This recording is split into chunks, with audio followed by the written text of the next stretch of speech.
Okay, so in today's video, we are going to go over using Honeybook for your business. So some of these examples will be about the balloon business, but I want to make this a general thing because I know that not everyone out there is building a balloon business. You may be building a different type of service business. So I want to show you how some of the benefits and how Honeybook can help you build that business without breaking the bank. Because to start off, Honeybook does have a free trial period. And then as you gain more income, then the pricing does change for your Honeybook subscription. So I'll show you all of that in this video. So let's get started.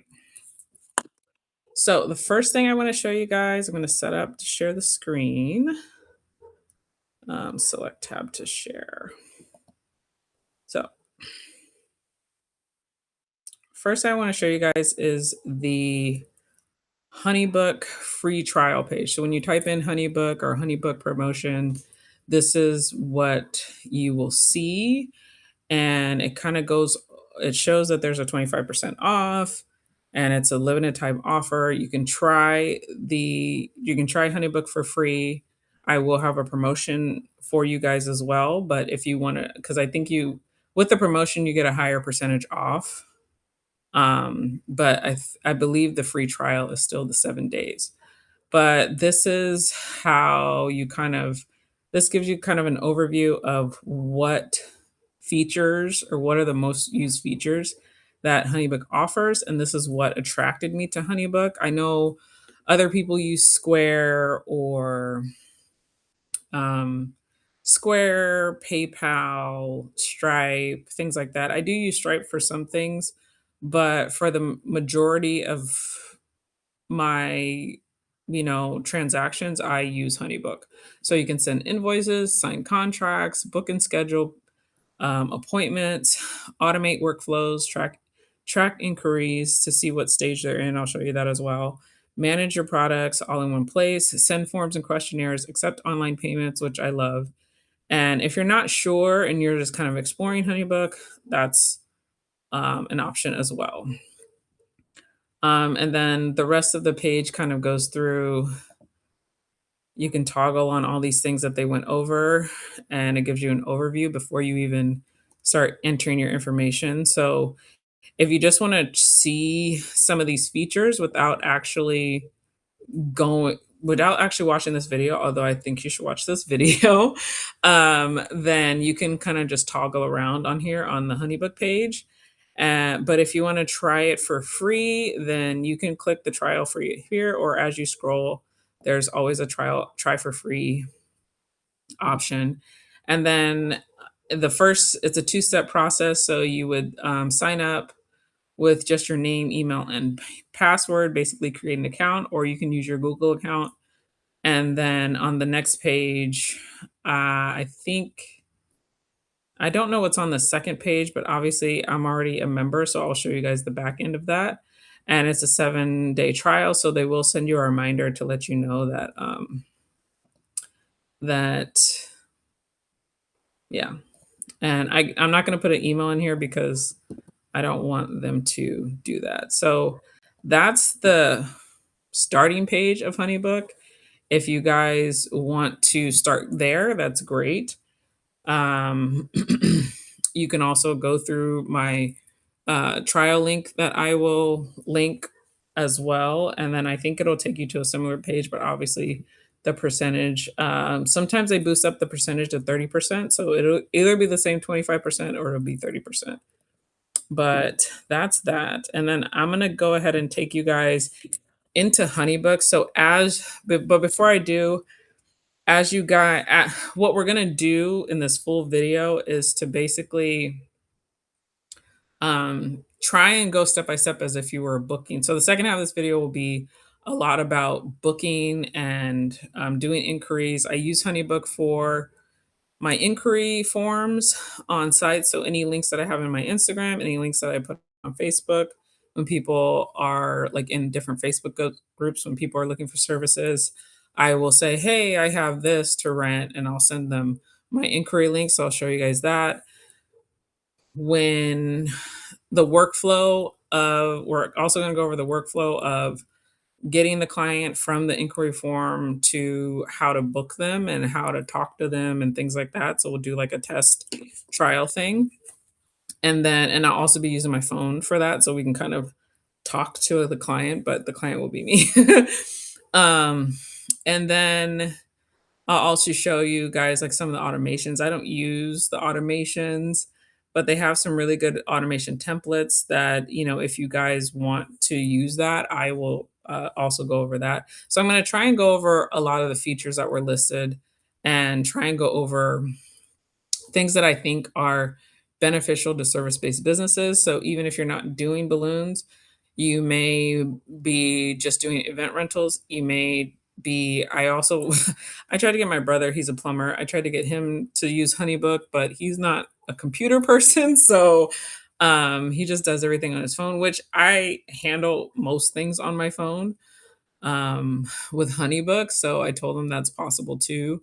So it's not just for those types of businesses. If you're a junk hauler, if you're a photographer, um, if you are a baker, if you are thinking of doing like prints or I don't know about digital products per se. I don't use Honeybook for my digital products. I house those somewhere else. So I don't know if it's good for digital products, so, if I start using it for digital products, I will let you know, but, um, I just started launching digital products, so I don't know if that's a easy thing to do on Honeybook, but if it does become possible or easy to do for me, then you will be the first to know. So let's go back to sharing my screen. Just wanna make sure my screen is on the right thing. Okay. Okay. So let me get my screen to the right thing. Window. We're gonna go here. Okay. So are we on it? We are on it. Okay. So when you're in Honeybook and you have an account, this is what you're going to see. You're going to see it's going to greet you all the time. This is the homepage of Honeybook. You can minimize this view here if you want. So I always like it like this. I just use the icons and let it pop out. But if you want to keep it there, we'll keep it there for right now so you guys can see. And then when you do have a Honeybook account, you can refer people.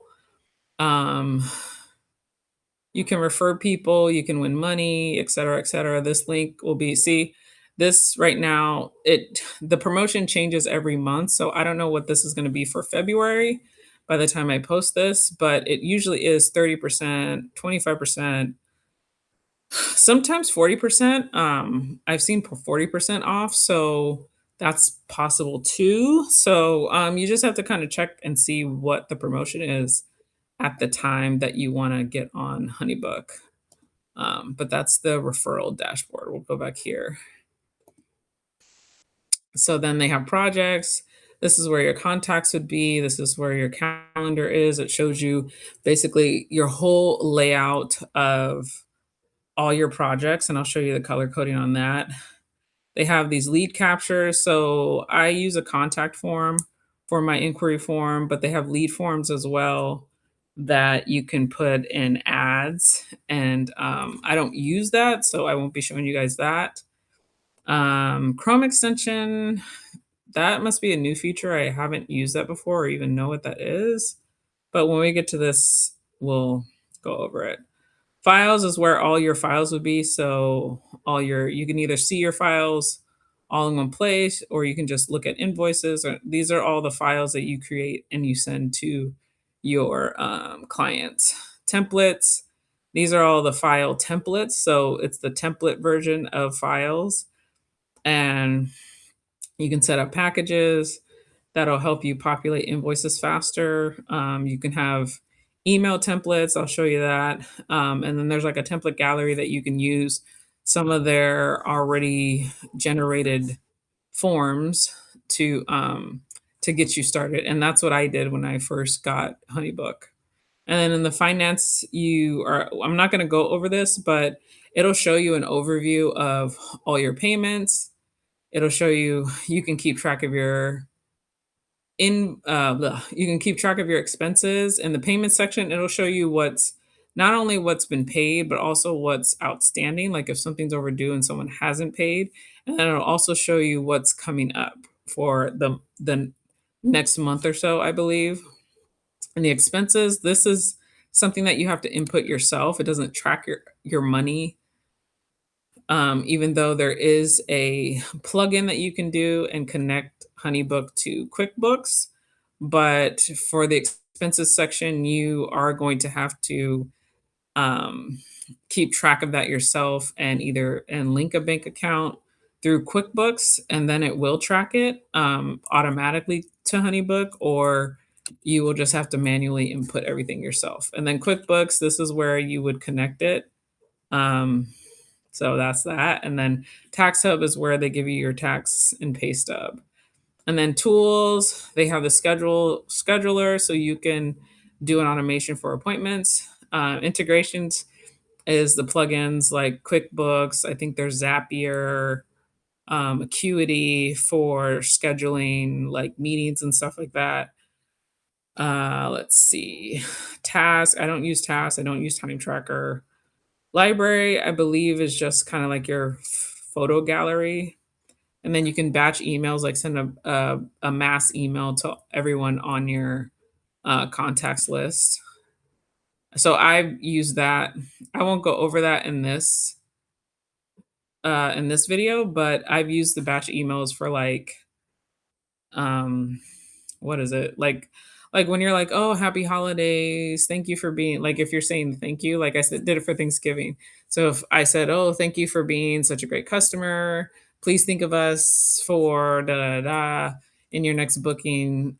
Please mention this 10% discount, like loyalty discount or whatever." So you could use it like that. Automations, I'll show you that, but I haven't used it, but I will show you automations. And then reports, we will go over the reports because I feel like the reports is kind of what I like to use for my own thing, my own what is it? My own knowledge of how my business is doing. And then every month, Honeybook gives you a recap, and then every year at the end of the year, they give you a highlight reel of everything. And then these settings are just my account, so I'm not going to go in there and show you guys that. But in here, you can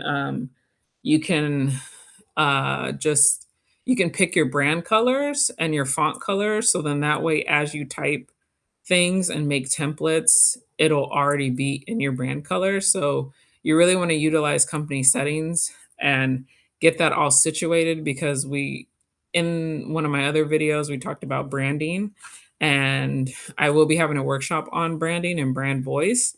So you want to get your company settings situated. So then that way you can, what is it? So that way, it's a little more cohesive, like how the look of everything, and then people will, because your look is cohesive, people will take your brand more seriously. And then resources, there's the academy, there's a blog. So there's a lot of helpful information in the help center, in the academy, community, and blog. And like in this section, this is what the academy looks like. And so there are some really good like videos on here that will help you guys. It'll go over like some of their features and have like a walkthrough. So I always go here if I'm kind of like thinking about using a feature, but I don't know if it'll benefit me. That way I don't create any templates that I don't need. So resources is a good place too. So to start, we're going to go over, yeah, okay. So we're going to go over this home page. So you can the AI is kind of interesting. I haven't really used it yet, but I feel like the AI has been helpful in ask in when they do the monthly report, it, like, analyzes, like, how you did, and then, I have asked the AI when they send me my monthly, overview and highlight is I'll ask it, like, "What areas do I need to improve on? What areas were low? What areas do I need to maybe promote more? What items do I need to promote more?" So, their AI is really good at analyzing what's been happening and, and kinda giving you a good overview of what you need to work on, what is working so you can focus more on that. And then this is where all your leads will be. Any unread messages will be here. Tasks, you can assign yourself tasks like, "Oh, I need to order something," and then it'll send you a reminder like, "Did you order this yet?" And then it'll keep a running tally of your bookings. Now, I will say that with Honeybook, when I first started using Honeybook, it was like $10, like 9.99. And then once I reached my first 10,000, it went up. But at the same time, I know some people are like, "Oh, I don't want to pay any more money." But if you're making more money, like spending $40 to keep yourself organized doesn't sound that bad. So at first I was kind of like, "Oh, I made that much?" Like I didn't know. I didn't feel that way because I had a lot of expenses. And I think that was in my first year. I had bought a lot of inventory, so I still had like credit cards and stuff to pay down.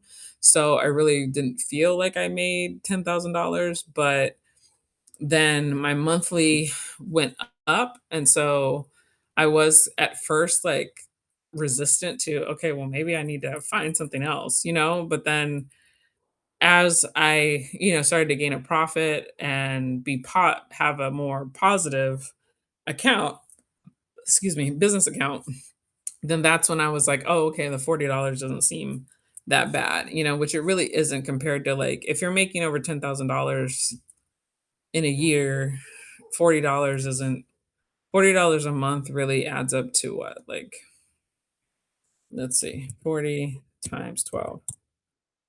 It's $500 out for the year out of 10,000. So I don't think that's like a big stretch.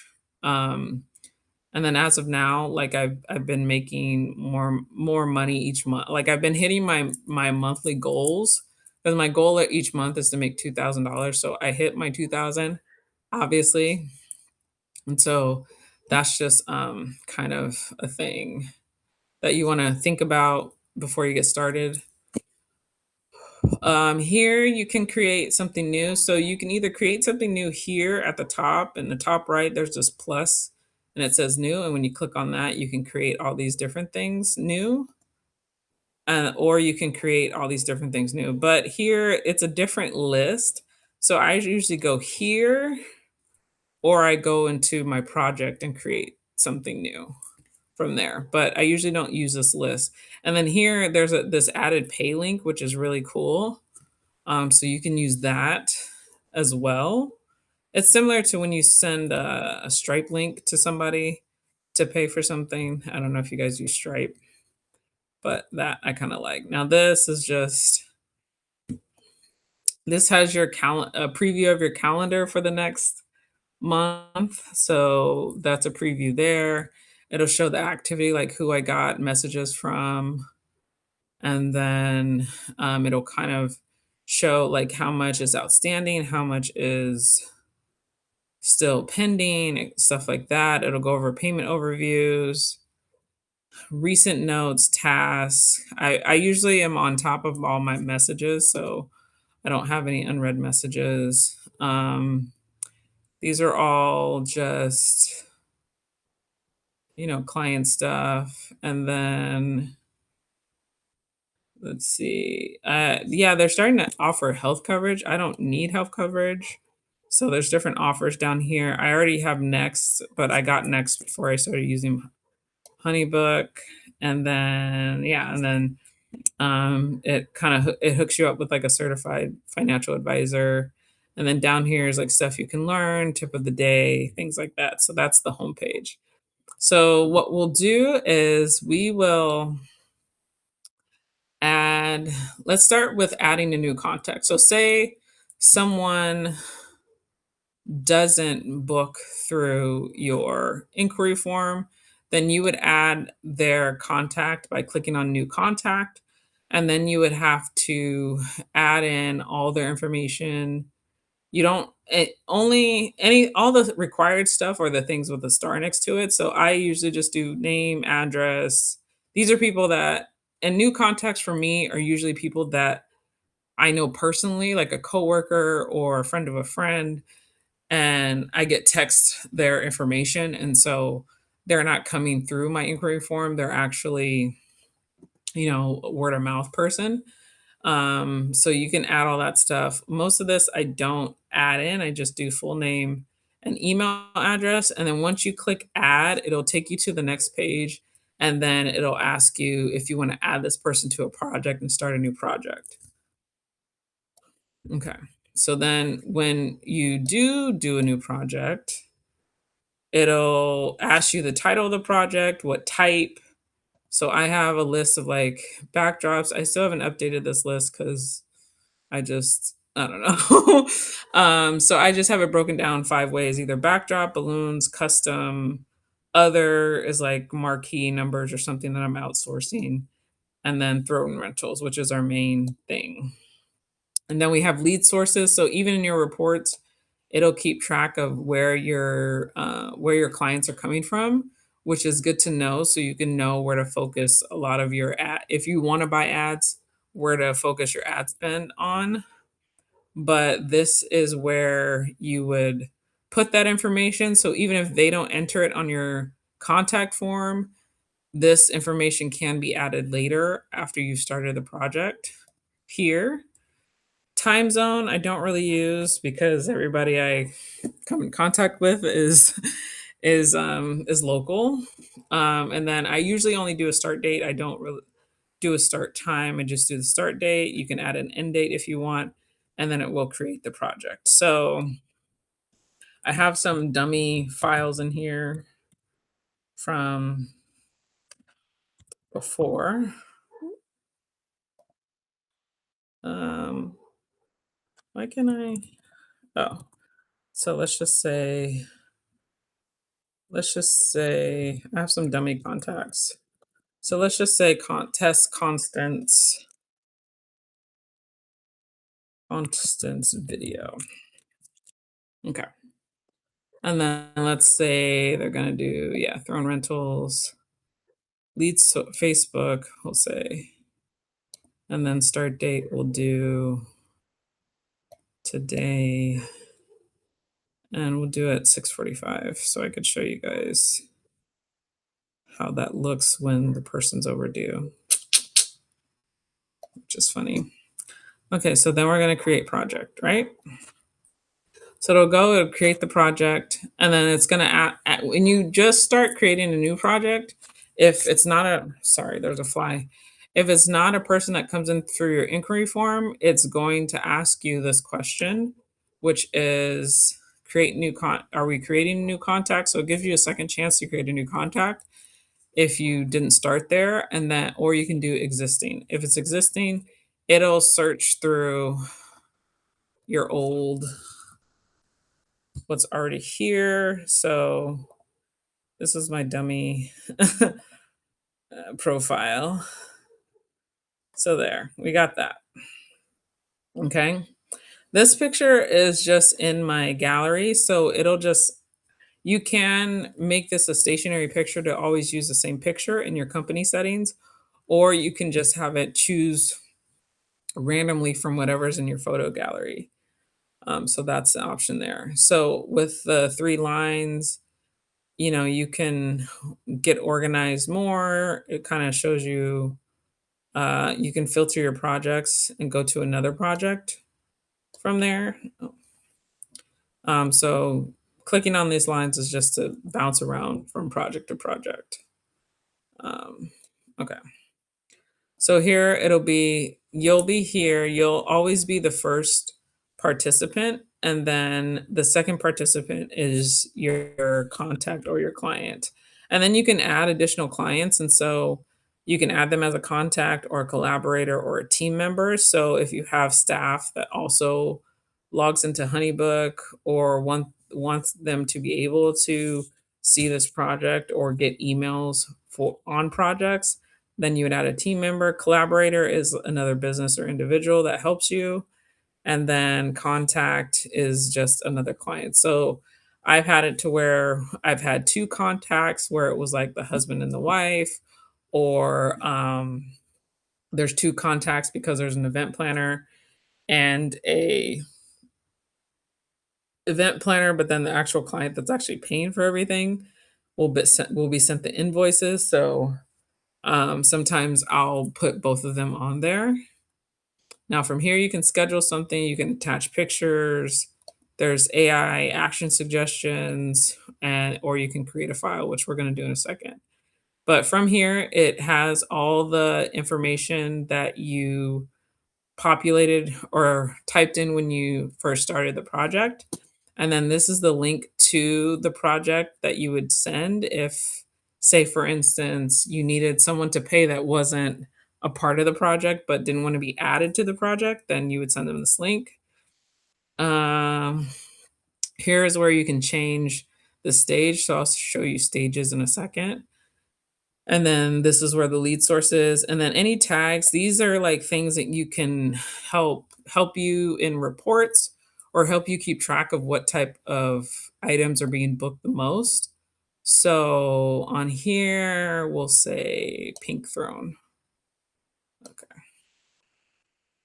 And you can add more than one tag. So let's say pink throne for a baby shower. So it'll you can change the color if you want by managing tags.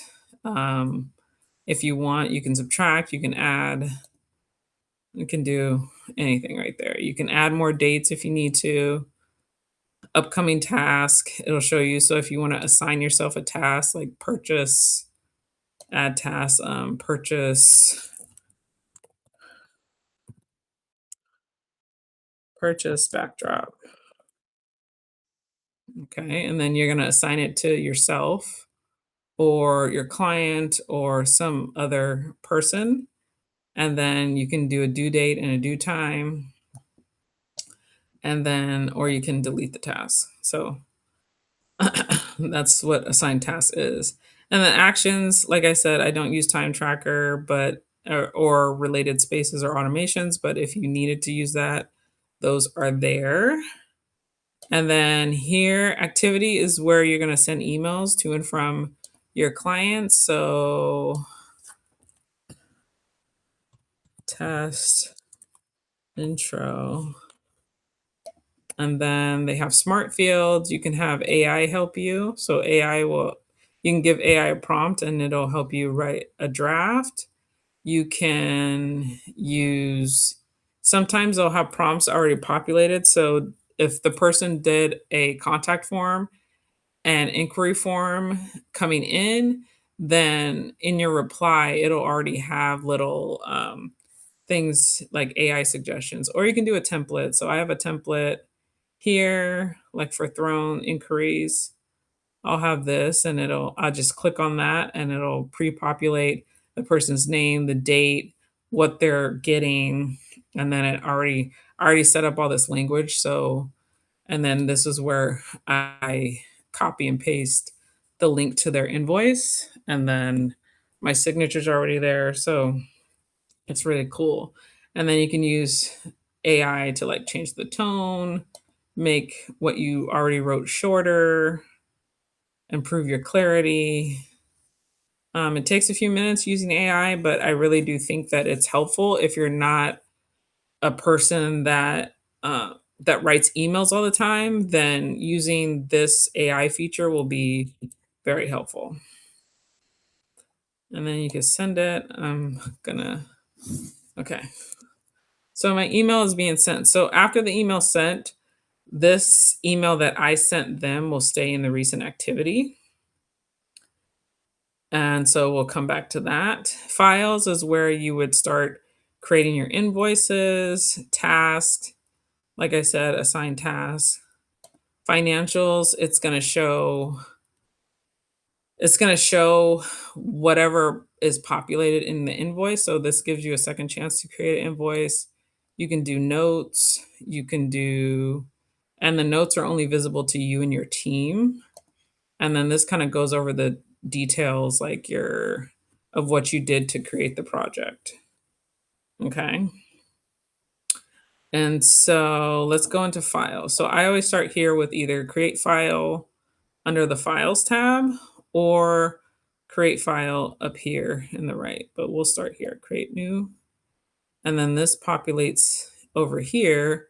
So it's asking you, do you want to create a contract? Do you want to create an invoice, proposal, questionnaire, services schedule, or smart file? I'm going to create an invoice. And then even when I click on invoice, it shows me my most used templates, my recently sent templates, starred templates. So I usually, or you can pick something from their template gallery, which I think is a very good place to start. I started with this simple wedding photography invoice and I just basically started tweaking it and editing it to make it my own. But they have some really beautiful laid out templates, and you can always add and subtract pages to that if you don't like all the pages that come with the template. Just start with the template as like a skeleton and then go from there. And then, so I'm going to do, oh gosh, I'm going to do throne rental invoice because that's what we're doing.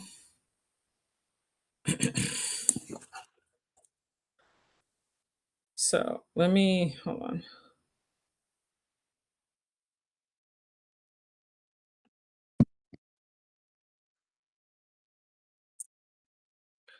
So the throne rental invoice is, what was I doing? The throne rental invoice that I have set up is already a three-page template.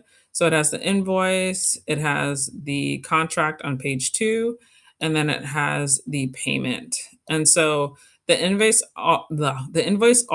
always pre-populates to whatever I have the template set to. So if the template is already set to 225 and then 25 for delivery, it's always going to be that until you change it. So you could either change it manually here, but if you change it manually here, you're gonna have to change it each time you use this invoice, as opposed to if you have it set up as a template, then it's gonna automatically populate a lot of the things that it's gonna automatically populate how you want the invoice to look. So if I change it on the actual save template page, then it will change here as well. So I'll show you guys that too. So when you click on the area where you're starting to have services or products, then this populates over here to where you'll do taxes. You can adjust the taxes. You can adjust the payment options to be on time, one time, or recurring. You can adjust how you want your client to pay. What I've been doing a lot lately is making auto pay automatic. So because it saves the hassle a lot. Tip settings, I don't really adjust this, but I I don't require a tip, but I think I just let this do whatever the default is. And then if you don't need services, like say you did have something in your template, but say you're sending an invoice to a friend or a friend's business and they're going to pick up the item anyway, so you can just delete that and then that service is not there. If you need to get the service back, it'll pick services from your packages or recently used items. So here, if I start typing delivery, then see the delivery fee is there again, and there's zero. I've used zero delivery fee before. So it'll just go back to previously used delivery fee items. Um, and that's kind of up to you which one you want to pick. And boom. And then it adds everything up for you. If you forgot how to do the tax, then you can add the tax here. And then in the tax settings, it'll ask like what item is being taxed. So obviously your delivery fee is not going to be taxed, but your throne sure will. And it does the math for you, which I love. And then you can set people up on a payment plan, or you can split their payment. So if you add a payment, then it'll automatically split it evenly into two payments. If you don't want that, you can just delete it and it'll give it a second and it'll populate back. This has been really helpful for me where you select client selects the plan. So sometimes I'll do that if I know that someone might want to pay in full versus doing a deposit and then a payment. So as you get more and more into business, you'll understand which people like the two choices and which people don't. But I always offer a discount for paying in full. So it's default to 10%, but you can change the percentage or you can make it a dollar amount off. It's up to you. A lot of people prefer to pay in full if they're getting a discount, which I don't mind. Excuse me. I don't mind doing that.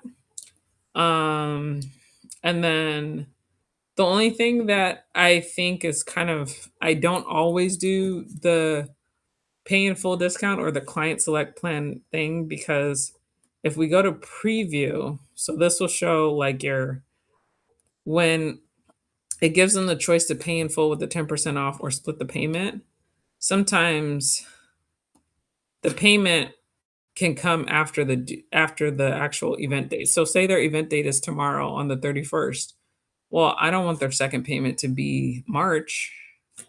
You know what I mean? So I don't know why it does that. I've tried so many different ways to get that fixed and change it. And I even looked in the help center and there is no way to change it. It's just like a default that it does a certain number of days. Like I guess it does like 30 days out from the first payment, which is crazy, but whatever. I don't know. I don't know how to fix that. If you guys know how to fix that, that would be great.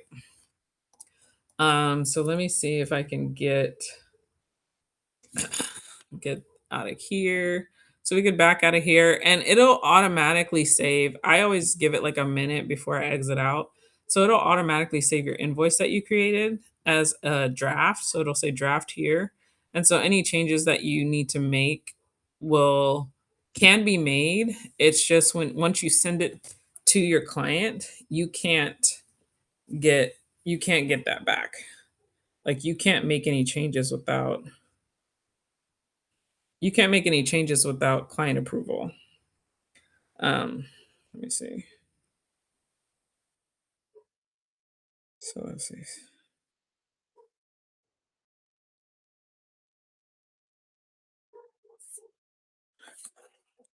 Okay. So keep in mind, like this is not set in stone or final until you send it to your client. And once you do send it to your client, then that's when they Honeybook will encourage you to have them approve changes. So if you're playing around or you're still kind of going back and forth with them on maybe prices or what services you're offering or what products you're offering, then I would just keep this as a draft until you're ready to send it. Because the one thing you don't want is for a client to see like basically a work in progress. So let me go to the contact forms real quick. So contact forms. So contact forms is where I call them inquiry forms. That's where I put my inquiry forms. I have a default one that I kind of play around with, like positioning and stuff, and then I have this one that I use all the time in any of my social media posts and in my bio links. And then we can go into it and okay. So you can play around with this. You can move stuff around. You don't have to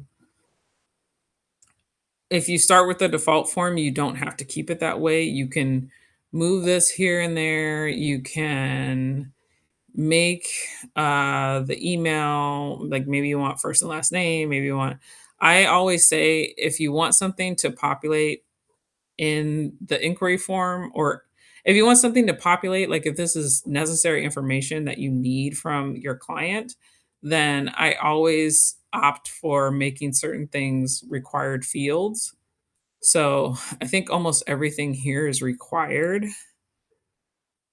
Oh, I didn't make this a required field. So boom. So everything here is a required field. And that is where, well, yeah. So everything here is a required field.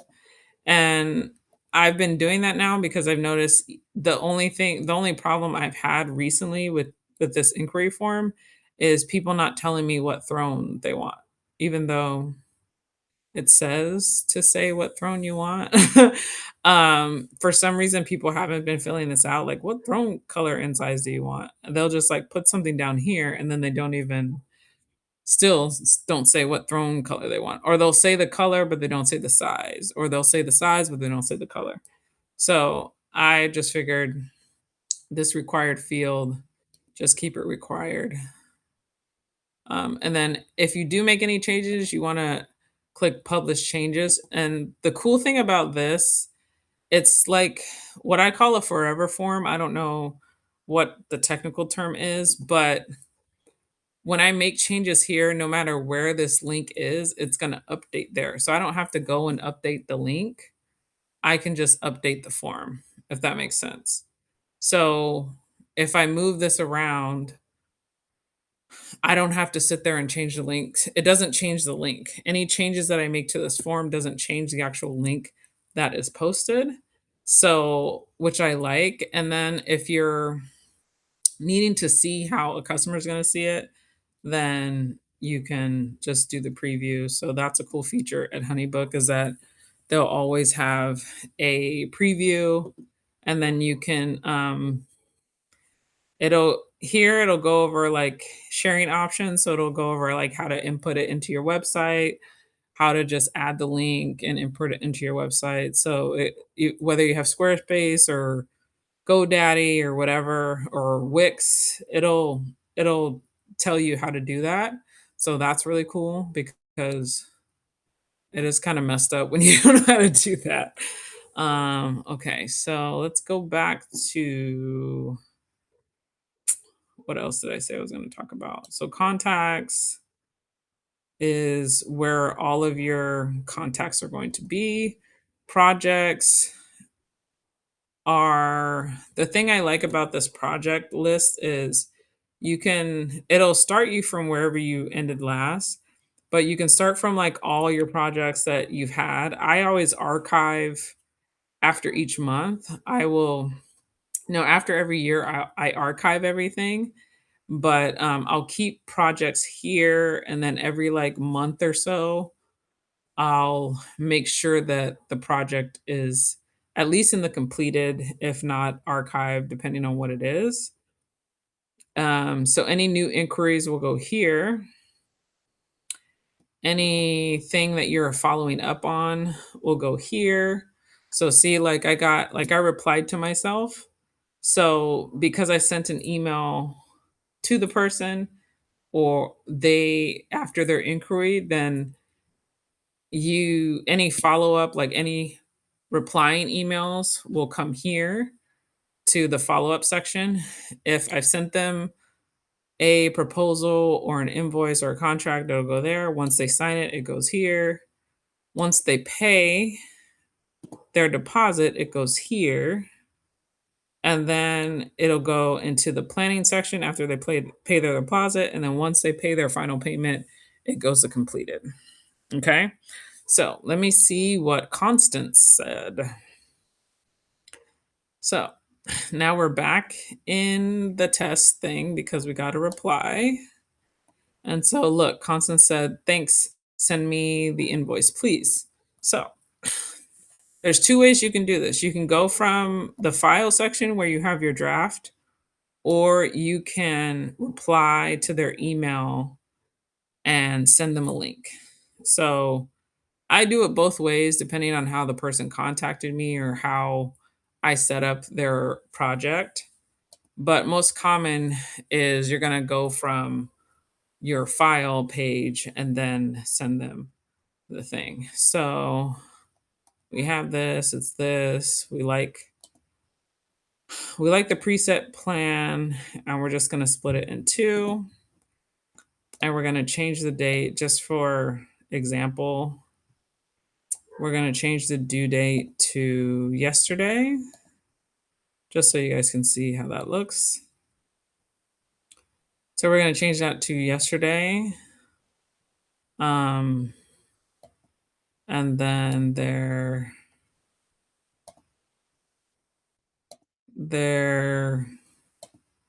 project due date is Saturday. Okay. So see, so if it's overdue, like say they haven't paid or you gave them to the end of the week to pay, you had the due date as your invoice date or the date that you send out the invoice, but they haven't paid yet, so it's going to show overdue. And then if this due date hasn't showed up, it'll say upcoming. So it all depends on what dates you put in there. And then once you have double, triple checked, use your preview and everything, make sure the tax is right and everything like that. Then you hit share. And then when you go to share, it gives you the option to do client verification. I don't do client verification because at the end of the day, the client has to put when they get sent these invoices, they have to put in their email anyway. So to me, that verifies that the person getting it is the person getting it, but you can set up a verification code and let them know what their verification code is in the email. But I don't use that feature. So, and then see how I was saying now there's AI suggestions. So let's just click on that. It populates the AI suggestion. Awesome. You review it. Sounds great. And then they will click get started. You can edit, change tone, everything you can do previously with the emails, even the templates. You can do that. You can preview your email before it gets sent. Excuse me. You can attach images if you want. That's possible. But they will click get started once they receive it. So then I hit send, and then that goes to the person. So that's sending to ConCon. uh, I had to pick a different name.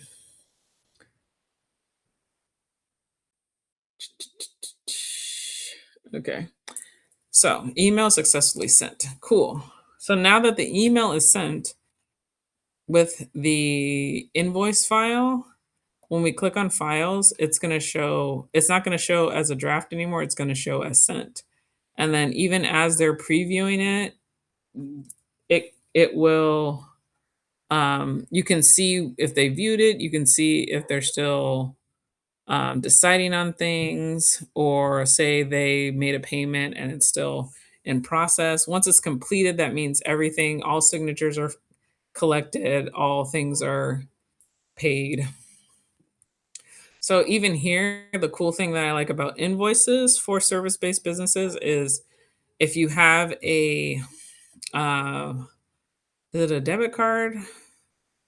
I forgot. Depending on how you set it up in your company settings, you can do same day deposit if you want, or you can toggle that off. Honeybook does charge you on top of the percentage that they take out anyway.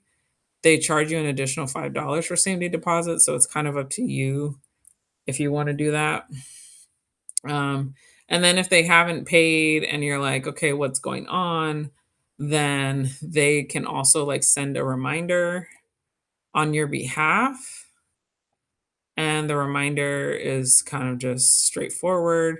Here, you would sign your contract. I don't sign until they sign because I want to make sure that they viewed everything and didn't have any questions.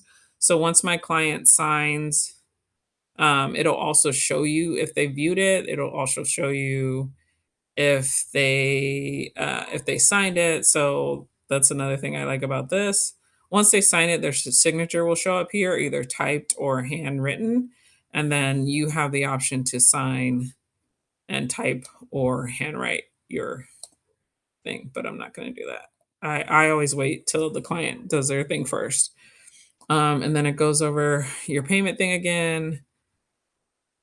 And yeah, and then once they do make a payment, it'll show you if you did auto pay, it'll show you um no, if you did what is it? If you do same day deposit, it'll show you that they the estimated time of when it's going to come. It'll show if you didn't do autumn blah, if you didn't do if you didn't do instant deposit, then it'll also show you that estimated deposit date into your bank account.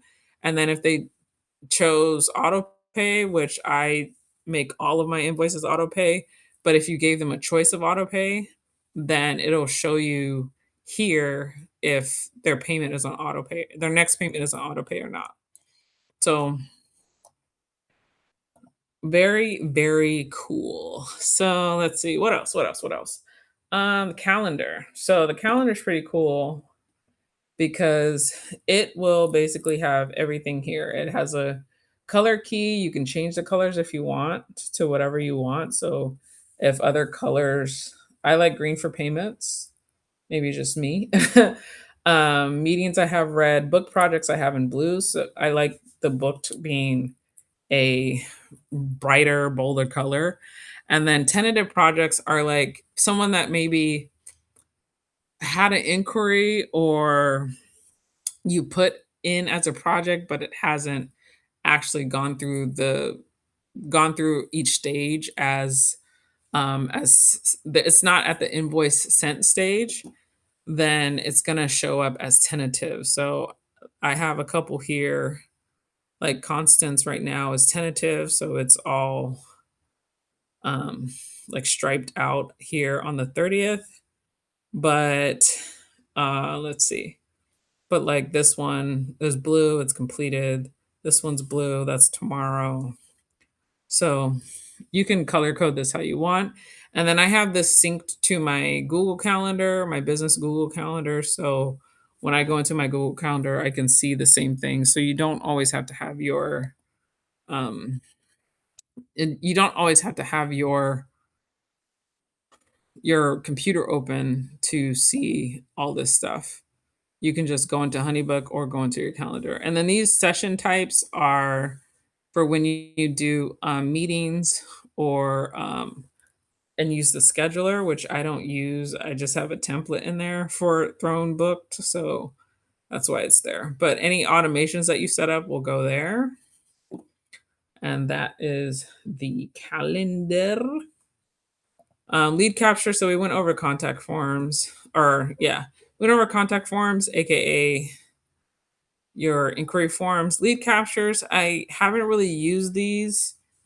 So if you were getting leads and putting this into an ad or something like that, it does have a tutorial and it does walk you through it. All of these are basically inactive or in draft mode because I just haven't found a use for this section yet. So I don't use it. Let's see what this Chrome extension thing is. So this Chrome extension is interesting. Okay, okay, okay. Yeah, so that's a feature that's kind of up to you. I don't see the benefit of that for my business, but if you read over this and go through the tutorials, clearly 2 out of 5 says it itself, doesn't it? um, files. So this is where all your files that you sent have been are organized. So it'll show you what's been completed, what's in progress, things like that. In progress just means they paid a deposit, but they haven't either their project hasn't been paid in full or the project hasn't occurred yet.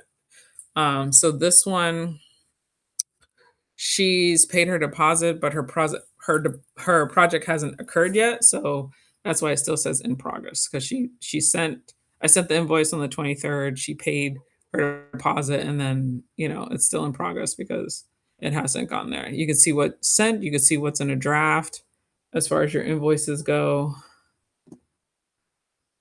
And yeah, it'll show you any sent invoices, draft invoices, overdue invoices. So that's another way to see what's going on, a different layout than the project page. So the templates, in the template area, I have a lot more going on. And this is kind of where I play around. The templates are what I use to send to clients, but I also kind of play around with pricing and things in here or how things will look. So that way I can see if I want to use a template. So using their template gallery, you can save some of their templates. Like they have 143 templates.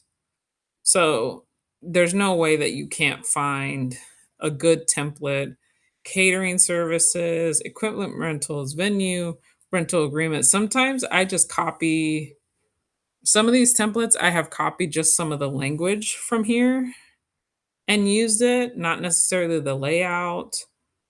Because sometimes I like the language, but I don't like how it's set up. So there's just all this stuff that all these templates that you can use. It's really a very robust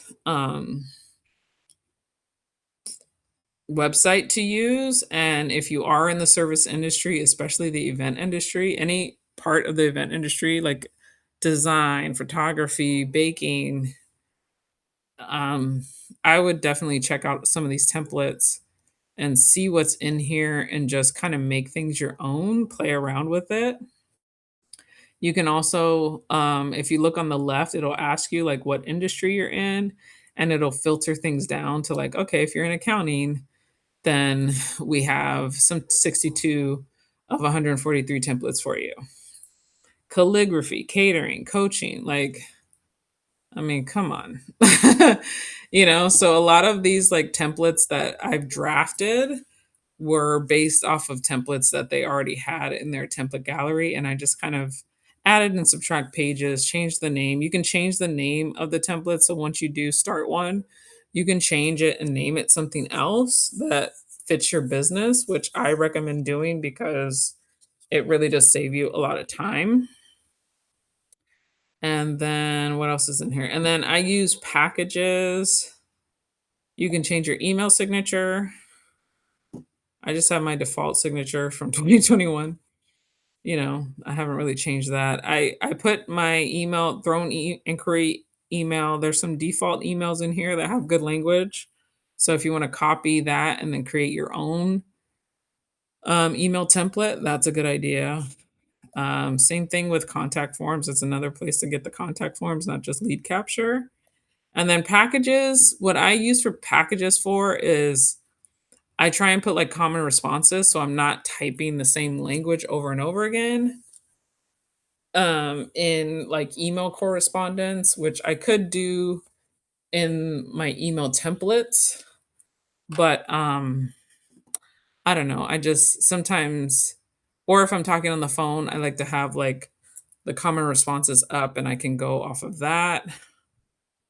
Another way I used to use packages is I would add my services in here as packages. So I would have packages and then build. What's going on? It's taking a long time. Okay. I don't know what's going on with this. Let's go back. Okay, so let's start a new package because that was crazy. Okay, so if you did want to do a package, I highly recommend if you have common things that you are servicing. So let's say like add-ons. Like if you have add-ons to your services, then I would just start an add-ons package and then I would start building each item as one of your add-ons. So let's say new service, an add-on you can do is balloons, right? That's always an add-on. If you're a baker, add-on, you could be like cake tier. And then another add-on could be um additional hour if you're a photographer, right? If you want to add on additional hour, what's another one? Um if you do backdrops or if you do, let's say, digital services, you will add on digital ebook as an add-on, right? So when I was offering more services, I had add-ons and then I just listed out every single thing that I offered. So we'll just put in fake prices here. And the reason I did that is because it helped sorry. It helped me build my invoices faster. Okay. So we'll do 15. Okay. So I kept this as 0, but I had all the things under this something. And so you can have that as an add-on and it auto saves. So you just back out of it and all your add-ons will be under this add-on template. So when you're creating a new, let's go back to our test project. So when you're creating a new project, and because we send an invoice, we're in the proposal stage now. So when you're in your invoice, and let's say you're building this invoice from scratch and you're like, okay, oh no, let me go back because it's not gonna let me do it. Yeah, since we already sent the invoice, it's not gonna let me do it. But let's say balloon services, right? Yeah, I'm building a new invoice now for my balloon services. So I have all these already in balloon services. So let's say, okay, I picked the wrong template. I don't need any of this stuff. So I'm just going to delete all these little things. Um, delete all these because I don't need them. Okay. So now we're going to start from scratch. So you can either start from a blank invoice or you can start from an old one and then say, if you're like, oh my God, I don't need any of that stuff, then you can just delete everything. So here you would add a new service. Okay. Now I want to add a new service, but I don't necessarily, I just want to keep this as a draft and I don't necessarily want to do all these services. I just want to see how much these services would be because I have a phone consultation coming up and I want to know what I'm going to quote them before I actually send them the invoice. So from here, you're going to do new service and then what you typed in the package area is going to be under um, this package tab here. So sometimes it'll be the first one. If there's other things in there, it won't be, but you're going to select your add-ons, right? And then it's going to show all the things that you offer as an add-on. Well, okay, and it adds it all up, which is great. But, I don't necessarily want, let's say, okay, I want add-ons, but I don't necessarily want the extra balloons. Or no, I don't want the extra cake tier. So I'm going to delete that. They do want an additional hour, but they don't want the ebook. So I'm going to delete that. And then what I actually do, because this is 0, I'll either leave this here if all the add-ons underneath it I want, and it'll populate the total, and then I do the tax and everything else. Yeah. So you can delete whatever add-ons you don't need, and then as if you're just using this to build a quote, but you're not actually going to send this, then you could just use it that way. Or, after you decide, okay, I do want to move forward and use this as an actual thing, then you can just copy these by typing them as a new service, but this just kinda helps you build your invoice without actually sending it off, or also it helps you build your in nah. So once you add this as an add-on, then it'll populate anything underneath here, and then, as I said, you can delete these things. You can delete what's under the add-on package as you need them, and then and I only use it that way to give myself, like, a quote or kinda like a preliminary to know how much I'm gonna quote or charge somebody on. So when I'm getting ready for a consultation call, I already know what my pricing is without actually having to send them an invoice. So that's one way that I use that, especially when you're adding tax. You want to calculate the tax without doing all this math, and maybe you're not good at Excel or spreadsheets or anything like that. Then this is an easy way to build a quote without actually having to send it off to your client. And then obviously, when you're done with this, you can delete everything and start over, or delete everything and then only input what they actually want. Because if you're not going to itemize, which I don't suggest itemizing individual items like an hour and balloons, I would just make everything a package. But at least now you know why you're charging the person that. So it's itemized for you, but it's not itemized for them.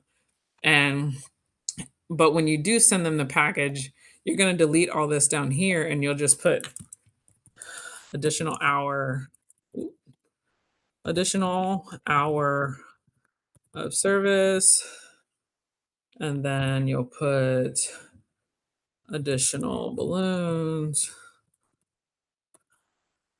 extra cake tier. You'll just put all that in there, and that'll be your thing. So I might make a deep dive video on that, but I just wanted to show you guys that just to get started. And then I think one last thing I was going to go over was the reports. And so in the reports, you can download it, which sometimes I do, sometimes I don't. I don't really. It'll have you, you can toggle by year, which is awesome. It'll show you your gross books. So let's just do 2025 so you can see the difference. So 2025, you can see, this is what I made for the year. There's so many contract and invoices. Some things I just did invoices. I didn't do contracts because they were pickup items. Um, every month was different. So I'm hoping that's why my revenue goal is just to have a straight 2000 across the board, but we'll see. It'll show you like how many files you sent versus how many were booked. So you can like do your own booking rate. So this is something that if you're doing a SWOT analysis or something like that and going over how your business is doing, this is something you would look at and it would help you assess that.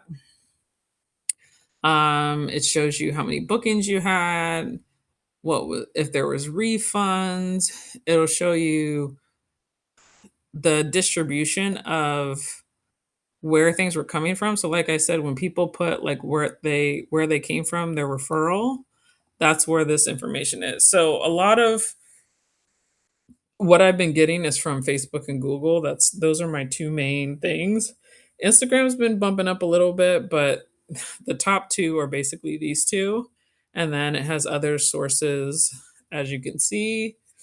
And then with each source, it'll show, even though a lot of people pick unknown, I don't know why, but when they're filling out the lead form, and I've never got to the bottom. If someone picked unknown and I never was able to get a straight answer from them of how they found out about us, um, then that's just what it is. Like some people don't want to tell you, which is weird.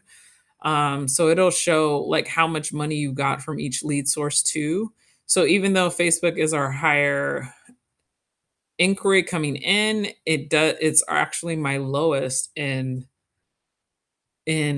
revenue by source. So what that tells me is I should either lean into Google because Google remains steady at number 2, or I need to find out where these unknown people are really coming from, like, do some kind of like, try my hardest to figure out where these people are coming from because obviously this is the highest moneymaker, but yet I have no idea where these people are. So how can I focus my marketing if I don't know where my people are coming from? You know what I mean? So that's one thing that I definitely need to hunker down on. Conversion, most of the time, even though people come from this unknown source, they usually always book, which is great. Other, which is another thing that they do. Google, they always book. If it's a client referral, they always book. So even though Facebook has the most traffic, still they're not converting. So that kind of sucks. And then time to book, I don't know how it figures out time, average time to book per lead source. I don't know how that works, but that's a factor too. So let me see. Let me stop sharing my screen. Da-da-da-da-da, okay, so this has gone almost an hour of talking about HoneyBook. So if you are watching this video and you're still not sure about what you should use for your business, if you're still not sure about if you should even start a business, then please, please, please come check out this video on my school community. That link will be in the description below this video. If you are in the school community and you have watched this video and maybe you need a little more guidance, then I will be offering one-on-ones, consultations, and when we go live, if you need to stay after and talk, then that's a possibility too, but it'll be very limited. But I do have 1 hour consultations and I could help you figure out which direction you want to go in. And if you want to use Honeybook because you are already established as a business, then I will also have my Honeybook link for you to get a percentage off after your free trial so you're not breaking the bank. Okay. So let me know what you think about this video. Feedback is always welcome. Feedback is highly encouraged because it helps me bring more value to you guys when you're watching this video, wherever you are watching this video, what stage you're in your business journey, in your balloon journey, what have you. All feedback helps me bring you guys more value. So, like, comment, pin it, say hi. Whatever you got to do. And I'll see you in the next one. Peace.